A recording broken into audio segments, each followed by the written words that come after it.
Anong ganap sa mundo ng showbiz?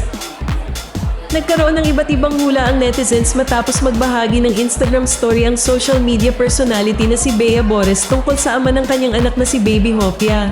Sa naturang post, makikita ang larawan ng kanyang baby na may katabing pink Hermes Kelly bag na ayon kay Bea ay regalo para sa kanyang anak. Thank you Ma'am Myla Pequera for Baby Hopia's first bag and Daddy, ani Bea sa kanyang IG story. Dahil sa pahabol na mensahe, agad na nagtanong ang ilang netizens kung nagkaayos o nagkabalikan na ba sila ng kanyang dating partner.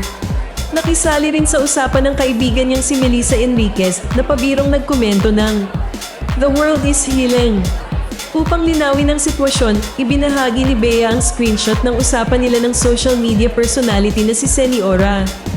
Ayon kay Bea, wala umanong balikan na nangyari sa pagitan nila ng ama ng kanyang anak. No balikan and co-parenting. Just accepting sustento, paliwanag niya. Ibig sabihin, malinaw na co-parenting lamang ang setup nila ngayon habang tinatanggap niya ang sustento para sa kanilang anak.